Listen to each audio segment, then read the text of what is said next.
નમસ્કાર મિત્રો દેશ અને દુનિયાના સુપરફાસ્ટ સમાચારમાં તમારું સ્વાગત છે।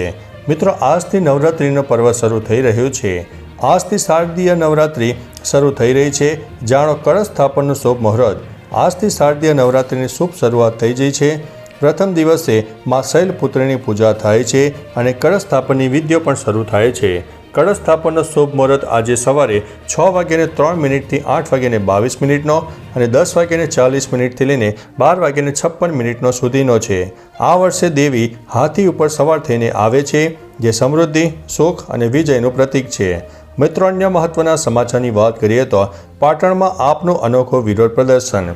આમ આદમી પાર્ટીએ પાટણ શહેરમાં બિસ્માર રસ્તાઓ વિરુદ્ધ અનોખો વિરોધ વ્યક્ત કર્યો છે। કાર્યકરોએ સુભાષ ચોકથી બગડાડા દરવાજા સુધી હેલ્મેટ પહેરીને પદયાત્રા કરી। જણાવ્યું કે રસ્તાઓની ખરાબ સ્થિતિને કારણે ચાલવા માટે પણ હેલ્મેટ જરૂરી છે। ખાડાઓમાં બેસીને ભાજપ શાસિત પાટણ નગરપાલિકા વિરુદ્ધ સૂત્રોચ્ચાર કર્યા હતા। વિરોધમાં બાબુજી ઠાકોર, સ્વયંભાઈ સાલવી અને ઉત્તમભાઈ ડોડિયા સહિત અનેક આગેવાનો જોડાયા હતા। મિત્રો, અન્ય મહત્વના સમાચારની વાત કરીએ તો માલપુરાના સજ્જનપુરા કંપામાં 4 ઇંચ વરસાદથી જળબંબાકાર થયો। માલપુરના સજ્જનપુરા કંપામાં ગઈકાલે સાંજે 1 કલાકમાં 4 ઇંચથી વધુ વરસાદ પડ્યો, જે હવામાન વિભાગની ભારે આગાહીને કારણે જોવા મળ્યો છે। આ વર્ષે વ્યાપક મકાઈનું વાવેતર શરૂ થયું છે, પરંતુ ભારે વરસાદથી ખેતરો જળબંબાકાર થયા છે। તૈયાર મકાઈનો પાક પાણીમાં ગરકાવ થઈ ગયો છે। ખેડૂતોની સારા પાકની આશાઓ નિષ્ફળ થઈ રહી છે। આસપાસના વિસ્તારોમાં પણ સાંબેલાધાર વરસાદ નોંધાયો છે। મિત્રો, અન્ય મહત્વના સમાચારની વાત કરીએ તો ભારે વરસાદને કારણે ઢાઢર નદી 2 કાંઠે વહેતી થઈ છે। વડોદરાના ડભોઈના બંબોજ ગામમાં ઉપરવાસમાં ભારે વરસાદથી ઢાઢર નદી બંને કાંઠે વહેતી થઈ અને પૂરની પરિસ્થિતિનું નિર્માણ થયું। નદીના પાણી નવી નગરી, ભાથુજી મંદિર વિસ્તાર અને બારિયા ફળિયા જેવા નીચાણવાળા વિસ્તારોમાં ફરી વળ્યા, જેના કારણે ઘરો અને રસ્તાઓ જળમગ્ન થયા હતા। સ્થાનિકોને હાલાકીનો સામનો કરવો પડી રહ્યો છે। અવાર જવાર મુશ્કેલ બની અને ઘર વખરી સલામત સ્થળે ખસેડવાની ફરજ પડી છે। મિત્રો, અન્ય મહત્વના સમાચારની વાત કરીએ તો ડુંગળીના ભાવમાં મોટો કડાકો।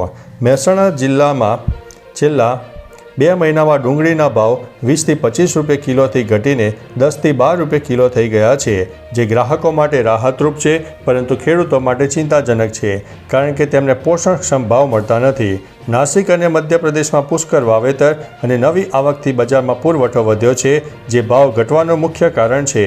વેપારીઓના જણાવ્યા અનુસાર નવા માલની આવકથી ખેડૂતોને 50%થી વધુ નુકસાન થઈ રહ્યું છે અને ભાવ વધવાની શક્યતા ઓછી છે। મિત્રો, અન્ય મહત્વના સમાચારની વાત કરીએ તો કપાસની આયાત ડ્યુટી રદ કરવા સામે કિસાન સંઘનો વિરોધ। સરકારે વિદેશી કપાસની આયાત ડ્યુટી રદ કરતા ખેડૂતો રોષે ભરાયા છે। બોટાદના ગઢડા માર્કેટિંગ યાર્ડ ખાતે ભારતીય કિસાન સંઘના નેતૃત્વમાં ખેડૂતોની મોટી બેઠક યોજાઈ, જેમાં હજારો ખેડૂતોએ ભાગ લીધો। ખેડૂતોનું કહેવું છે કે આ નિર્ણયથી તેમને યોગ્ય ભાવ નહીં મળે, કારણ કે ઉત્પાદન ખર્ચ સતત વધી રહ્યો છે। કિસાન સંઘે ચેતવણી આપી છે કે નિર્ણય પાછો નહીં ખેંચાય તો રાષ્ટ્રીય આંદોલન અને રસ્તા રોકો જેવા કાર્યક્રમો થશે। મિત્રો, અન્ય મહત્વના સમાચારની વાત કરીએ તો મહારાષ્ટ્રના નાયબ મુખ્યમંત્રી એકનાથ શિંદેનું એક્સ એકાઉન્ટ હેક થઈ ગયું। હેકર્સે તેમના એકાઉન્ટ ઉપર પાકિસ્તાન અને તુર્કીના ધ્વજોની તસવીરો પોસ્ટ કરી। એકાઉન્ટને 30 થી 45 મિનિટમાં પુનઃસ્થાપિત કરવામાં આવ્યું। આ મામલે સાયબર ક્રાઇમ પોલીસને જાણ કરવામાં આવી અને તપાસ હાથ ધરવામાં આવી છે। આ ઘટનાએ રાજકીય વ્યક્તિઓના સોશિયલ મીડિયા એકાઉન્ટની સુરક્ષા પર ગંભીર સવાલો ઊભા કર્યા છે। મિત્રો, અન્ય મહત્વના સમાચારની વાત કરીએ તો ભારત અને પાકિસ્તાન મેચમાં સૂર્યાએ ફરીથી પાકિસ્તાની કેપ્ટન સાથે હાથ ન મિલાવ્યો। દુબઈમાં રમાઈ રહેલી એશિયા કપમાં ભારત અને પાકિસ્તાનના કેપ્ટનો વચ્ચે બંને ટીમો વચ્ચે પાછલી મેચ જેવી જ પરિસ્થિતિનું નિર્માણ થયું। બંને કેપ્ટનોએ ન તો હાથ મિલાવ્યા, ન તો એકબીજા પર નજર મિલાવી। છેલ્લી વખત આવું બન્યું ત્યારે પાકિસ્તાને તેના પર ખૂબ જ હોબાળો મચાવ્યો, પરંતુ હોબાળો નિરર્થક સાબિત થયો અને એન્ડી પાયક્રોટ આજની મેચ માટે રેફરી રહ્યા છે। મિત્રો, અન્ય મહત્વના સમાચારની વાત કરીએ તો સેના અને આતંકવાદીઓ વચ્ચે અથડામણ। અધિકારીઓએ જણાવ્યું છે કે રવિવારે જમ્મુ અને કાશ્મીરના કિશ્તવાડ જિલ્લાના જંગલ વિસ્તારમાં સેનાના જવાનો અને આતંકવાદીઓ વચ્ચે ગોળીબાર થયો। જોકે કેસવાનમાં થયેલા ગોળીબારમાં જાનહાનિના કોઈ તાત્કાલિક અહેવાલ નથી, એમ અધિકારીઓએ જણાવ્યું હતું। અધિકારીઓએ જણાવ્યું છે કે જંગલ વિસ્તારમાં આતંકવાદીઓની હાજરીની માહિતી મળ્યા બાદ સેનાના જવાનોએ સર્ચ ઓપરેશન શરૂ કર્યું, ત્યારે ટૂંકી અથડામણ થઈ હતી। મિત્રો, અન્ય મહત્વના સમાચારની વાત કરીએ તો સોનાનો ભાવ 2 લાખ રૂપિયાને પાર કરશે. સોનાના ભાવમાં સતત વધારો જોવા મળી રહ્યો છે, ત્યારે તે દરરોજ નવા રેકોર્ડ બનાવી રહ્યું છે. આ દરમિયાન અમેરિકન સંસ્થા જેફરીઝે સોના માટે એક ચોંકાવનારો ભાવ આપ્યો છે. જેફરીઝના મતે સોનાનો ભાવ 2 લાખ રૂપિયા પ્રતિ 10 ગ્રામને પાર કરી શકે છે.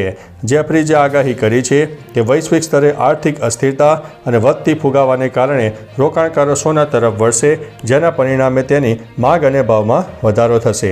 મિત્રો, અન્ય મહત્વના સમાચારની વાત કરીએ તો કૃષિ યુનિવર્સિટીમાં જુનિયર ક્લાર્કની ભરતી પરીક્ષામાં પેપર લીકનો આક્ષેપ.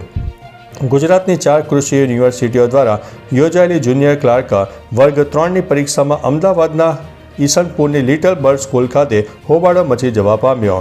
ઉમેદવારોએ પેપર લીક અને નિયમોના ભંગના આક્ષેપો કર્યા. વિદ્યાર્થીઓએ જણાવ્યું કે OMR શીટ અને પ્રશ્નપત્ર મોડા આપવામાં આવ્યા અને સુપરવાઇઝર વિદ્યાર્થીઓ સામે જ પ્રશ્નપત્ર લઈને ફરતા હતા, જેના કારણે ગંભીર અનિયમિતતાનો વિરોધ પણ થયો છે. તો ચાલો મિત્રો, ફરીથી દેશ અને દુનિયાના સુપરફાસ્ટ સમાચાર લઈને મળતા રહીશો. ત્યાં સુધી અમને રજા આપશો. નમસ્તે.